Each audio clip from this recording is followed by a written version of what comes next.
Hello friends, I'm K.U. Priyamvada, Managing Editor of Niyogi Books, and I'm here today with two of our authors, Brigadier Panthaki and his wife, Mrs. Zenobia Panthaki, who are the co-authors of this very readable and fascinating book, Field Marshal Sam Manekshaw, The Man and His Times. For those from a younger generation who may not recall, Field Marshal Sam Manekshaw was formerly Chief of the Indian Army, particularly during the crucial time of the 1971 war, and was one of the key figures responsible for the liberation of Bangladesh. Inspiring message. So let me begin by asking the authors today, what do you think this generation can learn from the inspiring life and deeds of Field Marshal Sam Manekshaw? It's professional competence combined with the ability to hold your ground in the interest of the organization, even if it means it comes at a cost to you personally or professionally. Let me give you an example. Since you said, let's go back to 1971 war. The war took place in December. However, in the month of April, it was last week of April, when chief, he was summoned to the parliament for the cabinet meeting. In that meeting, apart from the Prime Minister, Mrs. Indira Gandhi, the other cabinet ministers were forcing him to take action, and it tantamount to go to war. So the Chief of Army Staff then took a stand, and using his professional judgment, he refused to be pushed into unprepared and unplanned war. And he went to the extent that he was willing to resign. And if so desired, the Prime Minister can find another chief to carry out the task. And if I may add something there. Please. I think the lessons that emerge from reading this book is that when you reach the pinnacle of success, be humble. Don't lose a sense of humor, and go to bat for the men and today the women in your service at the bottom of the totem pole. For example, when he was invited to parties, he never hung around with senior officers. He would make a beeline for captains, majors, their wives, and soldiers. And through his conversations with them, he could glean what was wrong, what needed to be set right, and he took immediate action. So if he had lived in that cocoon surrounded by senior officers, none of that would have been possible. Absolutely. Yeah. No, a very inspiring message indeed, to stay grounded and stay humble and stay in touch with the grassroots of any organization. Reality. Yeah. And Field Marshal Manekshaw, I understand you work closely with him, sir, as ADC, and ma'am, you've also observed Field Marshal and his wife closely. So you've had a long association with them, which I think then led to the creation of the book. Is that right? That's right. Okay. Field Marshal Sam Manekshaw was a colonel of the 8th Gurkha Regiment early in his career, and he had a special affection for the Gurkhas. Would you share a little more on this, and also tell us how he got the name Sam Bahadur, which means Sam the Brave? In the army, it's a tradition to have generally a senior officer of the regiment as colonel of the regiment. It is an honorary rank and honorary appointment. Now let's go back to the time of partition. At the time of partition, Field Marshal belonged to 4th 12th Frontier Force Regiment, in which he was commissioned. Now, at the time of partition, this regiment, 4th 12th Frontier Force, went to Pakistan. So the officers like Sam Manekshaw and others had to be transferred and placed in the Indian regiments. He was transferred to 8th Gurkha Rifles. And at that time, he happened to be the senior-most officer in the regiment. So he became colonel of the regiment. Now, the colonel of the regiment acts like chief patron of the regiment. He looks after the welfare of the battalions and officers. Now, coming to how he got this moniker of Sam Bahadur. As chief, he was visiting one of the Gurkha rifles. And typical of his style and habit, there was a sentry. He walked up to the sentry and he asked him what his name was. So the sentry very smartly said, Ran Bahadur. So he asked, Ran Bahadur, Mero naam kecha, what is my name? So Ran Bahadur knew his first name but couldn't pronounce his second name. Right. So smartly and smugly, Ran Bahadur said Sam Bahadur. So that is how the name stuck. And it stuck so Wonderful. far as the army and the nation was concerned. Till he died, he remained Sam Bahadur. Wonderful. What a delightful anecdote. One of many in this very readable book. I understand that there's a film being made on Field Marshal Manekshaw, which is planned for release next year. What do you hope the impact of the movie will be, particularly on young people in our country? I think I'm going to feel that answer. Sure. See, art is always an exaggeration of life, and that's where its appeal lies. But when you depict the life, when it's an autobiography or a biography, or you depict the life of a very eminent person, you have to be as close to reality as possible. Not only in the depiction of the person, but even in the depiction of how you interact. For instance, how do senior officers interact with the bureaucracy? What is the protocol? If somehow that is eroded, then the realism goes away. So a lot will depend. Is this going to be Bollywood for TRP ratings, or is it going to be true to life? Because there are several movies recently that have come out on army operations. And while people like me have found them very nice, very entertaining, but as the officer community goes, they scrutinize through a magnifying glass. For instance, if badges of rank are wrong, or if the formation are incorrect, or the interaction between a defense secretary and an army chief leaves a lot to be desired, to put it mildly, then the movie doesn't really spell reality. True. It all depends on how much of realism there is in that movie. Right. Yes. Though I understand that the Field Marshal was a sort of larger than life personality. There are so many stories about him. And in this context, I understand that there may even be sort of fake news kind of stories circulating about him in social media. So do you hope that some of these may be put to rest if there's a realistic portrayal of him? Yes, in fact, that's one of our biggest concerns, because very often somebody forwards us a WhatsApp message which is highly exaggerated and embellished and not at all true. Some aspects of it may be true and not completely. And so sensationalism should not drive any of these things, because he was very correct in his behavior, the way he addressed Mrs. Gandhi, for instance. He never really called her sweetie. That message has been flying around for years. He was very correct. He always addressed her as Madam Prime Minister. Stuff like that will lend authenticity, or unfortunately not. The other aspect is that whenever he visited the unit, he always talked to a soldier. Here is the chief of army staff, the senior most officer. He would go and talk to a soldier with just 2 years of service. And that sends a clear message that you got to be in touch with men on ground, with a person. Absolutely. For instance, the fact that he would avoid breakfast in the mess and say, no, I'm going to eat puri saag with the soldiers in the langar. Yeah, absolutely. Yeah.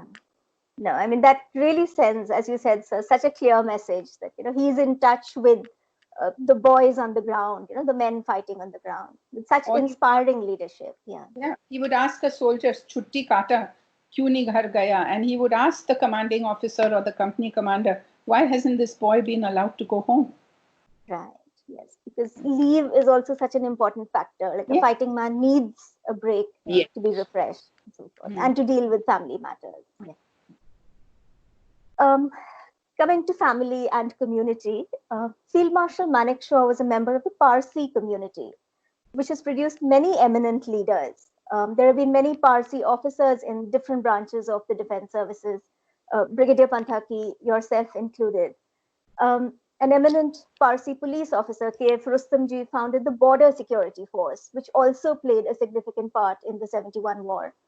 Um, is there something unique in the Parsi ethos or spirit that produces excellent leaders and inspiring officers? Maybe true to some extent, as Parsi upbringing is driven by some of these very qualities that make a good leader and an honest broker. It could be that we stand out as a very small percentage of the large Indian population and with our larger contribution. Right. But that is not to say that only Parsis have produced good officers. No, of course not. Yeah, The other communities have done so. of course. And it's all about upbringing and value system. True. Very true. Yeah. So, would you like to share what some of these values are? The values are firstly honesty, integrity, work ethic, judgment, Right. justice, and I would say the ability to put your neck on the line for what you believe in. Right. hard work, professional competence. Oh, yes. And if you look at Field Marshal's life, the Yeah. qualities that I have just enumerated are all applicable. Oh, yes, absolutely. Yeah. And perhaps a sense of humor too, Yes. as well. But also, it was just one sentence, that it was a generation that created some exemplary officers. Like you, in no lesser terms, General later Field Marshal Cariappa, General Thimaya, General Gill, these were outstanding officers. General Bhagat. These were really outstanding people. True, very true. Yes. So hopefully someone will write books on them as well, so that their lives are also recorded for posterity. Actually, if you talking about the book, there is a book written by Major General V.K. Singh about leadership, and there he has written about 12 officers, and some of them, what Zenobia has mentioned, they have been included in that. Major General V.K. Singh from Corps of Signals. Right. And I should mention that Niyogi also has a book on Field Marshal Cariappa. So that his life has been recorded by a family member. An excellent book. I understand your book will be coming out in a Hindi translation as well. The original book is in English. So I understand the Hindi version has been translated by a translator, and you have reviewed and approved of the translation, and it's currently a work in progress. It's being edited. So what are some of the challenges that you faced with transforming such a book into Hindi? Actually, the only challenge lay in refining some of the language and making it come alive for the reader. So fortunately, I'm a Dilliwala to the core. And this helped me to get back in touch with the Hindi that I used to know, since I don't use it that much now, but it all came back. And also, we were very, very fortunate in having an excellent editor in Vandana Jain. So we spiced it up with some army lingo, adding some punchlines of our own. For example, when you are referring to the surrender document, if you say Atma Samarpan Dastavesh, it's one thing. But if you say that Sam used the surrender document to launch his Brahmastra, his ultimate weapon, and bring Pakistani army down on its knees, I mean, that's the kind of editing that we did to make it more to spice it up, to make it more appealing. Yeah. And it has been a very challenging process, but it has been a very rewarding process. In this project or in this process, Zenobia took the lead because she felt and she claims that she knows better Hindi. She can speak and write better than I, because I belong to Bombay. And Okay. Bombay Hindi, niche, Right. nichu mein rakho, dabaye mein daba do, that sort of Hindi. Bombay people don't speak Hindi, they speak Bombay. But you must have used Hindi extensively in your career, sir, while speaking to the troops and so forth. Yes. So, yeah. And that's where his role came in, to make sure that the terminology used was all correct Hindi terminology, which is used by the Indian Army. Absolutely. Yes, Yeah. because it's so important to be accurate even Yes. while translating. Yeah. Right. Your book has extensive biographical details and rare photographs of Field Marshal Sam Manekshaw. How did you go about the research of the original text and the images in the book? Well, actually, the book took us about 4 years to write because we both had full-time jobs at that time. We were spurred into this by one of our battalion officers, because every time Behram would relate an incident, this person would say to us, Colonel Mandana, and he'd say, Behram, we've never heard this story before. And he egged us on by saying, I think you owe it to the country and the nation to put this all down on paper. And that got us thinking. And it was during a snowstorm, when we were locked indoors for a week, that we just started dashing down, typing out different episodes in no particular order. And of course, it did involve a lot of research, in which we were helped by our regimental center. We went to the British archives. The family gave us a lot of his personal correspondence, photographs. And putting it all together took a long time, because, for instance, we had 5,000 photographs. The regimental center sent us CDs with photographs. And from that, we had to shortlist what we wanted. Of course. But the best part was when we started writing, the book got around, word got around in the army. And there were a lot of retired old officers who had served with the Field Marshal, who very excitedly said that they had incidents to contribute. So we took all of those, added them to the book, and gave credit where it was due. And also, in the books, you all were very, very correct in guiding us that for every single item that we used, we have paid for the copyright. And we've acknowledged any and everyone who contributed even a sentence to the book. So it took a lot of work. During those 4 years of writing, there was constant deliberation between two of us, what to include, what not to include, what language, how to use the language. We had our differences turned into discussions, and at times the discussions were quite, I would say, acrimonious. But let me tell you, at the end of the day, unlike Bill and Hillary Clinton, we slept in the same bed. I should have sent the couch, actually, but I was kind. Wonderful. Good to know. Your book also has many lively anecdotes about Field Marshal Manekshaw. Is there a favorite anecdote that both of you would like to share? Sure. Let me go back to 1966, when I had joined the Field Marshal. He was a Lieutenant General, Army Commander in Calcutta. In the 60s, there were no private airlines. There was only one airline, which was Indian Airline. And at that time, the Army commanders, like now, did not have a dedicated service aircraft. So whenever we went out of Calcutta visiting forward areas, we had to use Indian Airlines. This was one such trip. We had gone to visit Sikkim. We were visiting Nathula, Jalapla, and on our return, we were coming back, and the airfield is Bagdogra. Yes.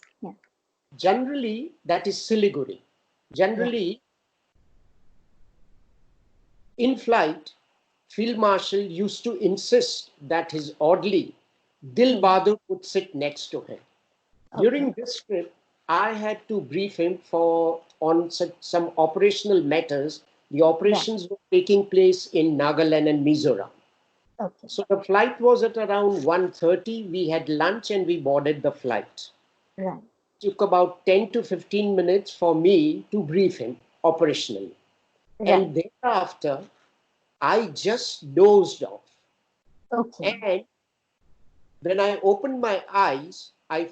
that was after an hour and a half's flight, I Yeah. found myself, my head resting on Army commander's arm. And for that 1 hour, he did not move at all. He let me, My.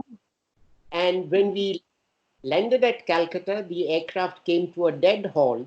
He gave me Right. a nudge and he says, "Wake up, tiny chap." And he says, "You have been sleeping on my arm all this time." Oh my. So, Amazing. And how kind-hearted of him, really. An amazing episode to hear from someone who you would think, as army commander would be so warlike and fierce. But lovely and story. Thank you for sharing. if this were to happen today, I think that poor ADC would be posted to Siachen the very next day. And ma'am, would you like to share a story as well? The thing is that when I got married and joined Behram, after a little while, we were living in the ADC's cottage behind his house. Right. And those days I used to work for IBM. So one particular day of the month, we had a certain report that had to go, and we would sometimes work till 1 a.m. And that's what happened. I came home from office pretty late, and my colleague was a naval officer's son. Or every day I would walk to the circle near Army House and take a chartered bus to office. So this very kind colleague said, "Zenobia, don't do that tomorrow. I'll come in my car and pick you up." I said, "Okay, we'll go late to work." I said, "Fine." Little did I realize what happened. Suddenly, this white naval ambassador car, obviously an official car, drives through the front gate of Army House and comes and stops at the ADC's cottage. The field marshal was in his shorts with the Mali tending the garden, and he stood up and looked at the car. I very innocently not only got into it, but I waved good morning or bye to him.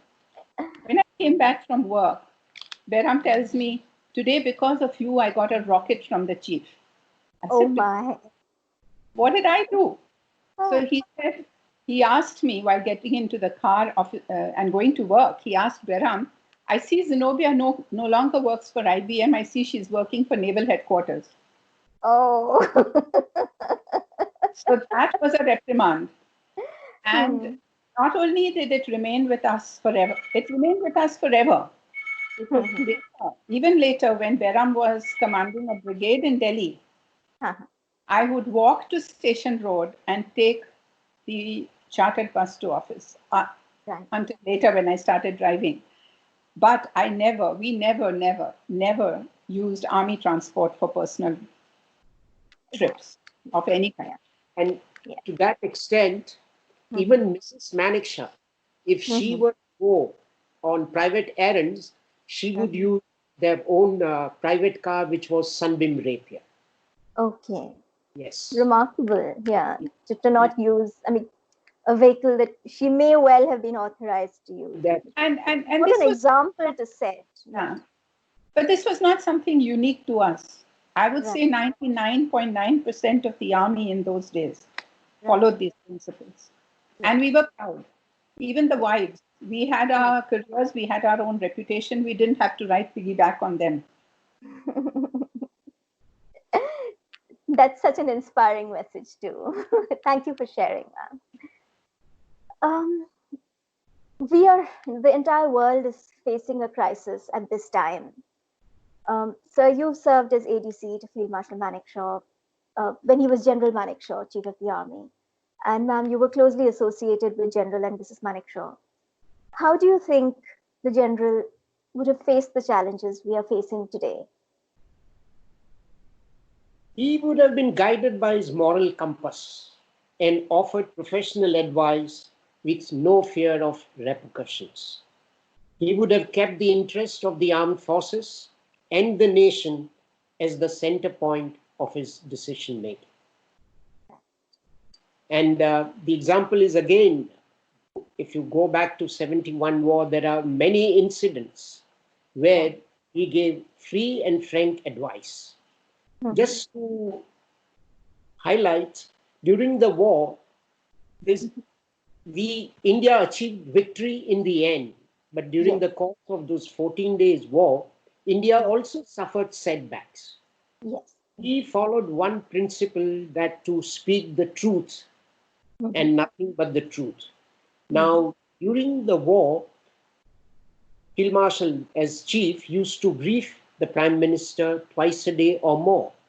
Right. He would start with successes, and Mrs. Gandhi would be Yeah. elated, and you could see expressions of joy on her face. He would Right. interrupt her and said, "Let me tell you what we have suffered, where we have lost losses, where we have suffered losses." Right. So, without fear of repercussions or anything, and keep the interest of the Yes. armed forces, the nation in mind. Wonderful. It's a wonderful message that you've shared there. And on a personal note, since you're both in Washington at this time, and you would be witness to how the American and Indian governments and health systems have dealt with the present crisis. Do you think there are aspects of managing the crisis that each nation can learn from the other in how they've responded to the situation? Uh, well, I think the crisis is the same. A lot depends on the country situation. I Yes. mean, considering the size of our population, I Right. think what India has done is also remarkable Yes. by enforcing stringent, Right. regulation, barricades, because it can spread like wildfire. In Yes. America, the situation may be slightly different in that there is a section of society that is very disciplined. If you say 6 foot distance, they'll keep 10 foot distance. We go for walks, we see people, stopping or walking to the side if you come across someone, even crossing the street, keep distance if necessary. Right. Uh, on the other hand, governments are political animals, and they are going to look at the economic, which spells disaster. It's the Right. economic dimension of this crisis which is alarming for all of us, and we really True. feel for all the people whose jobs are in jeopardy if they haven't Yeah. already lost them. Mhm. Uh, so over here, I would say that this country has democracy, but it's a very federal democracy. So each Mhm. governor in the state implements his own regulations. And very Right. often those regulations are driven by a political agenda. So if Yeah. you see crowds at the beaches, it's because it's the right wing Yeah. objective to say that all of this is a hoax. Um, in India, on the other hand, enforcement has to come by employing the police and having Yeah. checkpoints because people will not listen. And it's True. also the necessity to get to work for daily Yeah. wages that Yeah. drives them. Yeah. So, although there is a similarity, there are, and of course, there's in the same pot. So, when you mix all of this, it is similar, but it is different, and it is always going to be that way. Uh, Yes. just to give you an example, there are these Yeah. big stores have Hmm. self-imposed restrictions, Okay. meaning that everyone, you just can't enter the store at the same time. They Right. allow, depending on the size of the store inside, they Yeah. allow 10 or 15 people. Outside, Right. there is a person who is regulating the traffic. Right. And even when you are in the queue, they maintain this 6 foot distance, what they call social distance. Right. Yeah. No, so certainly that discipline is something that I think a lot of us could perhaps learn here in India. Yeah. Yeah. But also in back home and all, we have a more fatalistic attitude to life. So Mm. over here there is a lot of paranoia. They Right. have not seen hardship, they have not seen anything like this. So it also True. comes from a very different psychological aspect. True. As also here, by now, people are quite frustrated and they are suffering from depression, otherwise, that Oh, sort. Looking okay. at us, an army Hmm. officer and his wife, Hmm. Zenobia has gone through a lot of separations. She has Hmm. lived without me when I was deployed on borders. So for an Yes. army wife, this is, I suppose, Okay. a cakewalk, you can say. Yes, so you've seen tough times which have, Yes. Yeah. conditioned you to deal with something like this I mean, I fairly think comfortably. us in India have seen tougher times. So, Yes, very true. Yeah. Um, do you have plans? You mentioned that, this book started getting written when you were at home for a while. Since you are in a lockdown situation or, are facing restrictions again, do you have plans to write more books? Is this lockdown going to produce more books for you? well, the lockdown is making me work longer hours. I'm Okay, still working from home and somehow working more days and longer hours. right. Uh, but yes, it is on my bucket list. I do plan to write something. Sometimes I feel all these life experiences need to be shared. Absolutely. Yeah. Generation that has grown up without the hardships or the restraint or constrained resources that we had growing up, and very Right. strict parenting that we had. So, True. yes, maybe at a future time, I do write occasionally for magazines when I get moved or touched by something which Yeah. forces me to pen to paper. Yeah. But yes, it is on the bucket list. Let's see. It all depends. As I keep telling my husband, when I'm fully retired. And I'm waiting for that day. Wonderful. I think both of you are a wonderful example of teamwork and of collaboration and of how to deal with life's challenges gracefully. It's been a pleasure speaking to both of you. So let me wish you many more years of health and happiness and more books to come. Uh, Thank you again for sparing the time. It's been an Thank you. absolute delight Thank speaking you with very you. much Thank for having you, us over. Priyamvada. Thank It's you. been wonderful Wonderful chatting with chatting. you. Thank you so much. Thank And you so all the best to Niyogi team, Niyogi And I Books team. promise the next book will also come to Niyogi. much. Oh, that's wonderful to know. Thank you. Okay.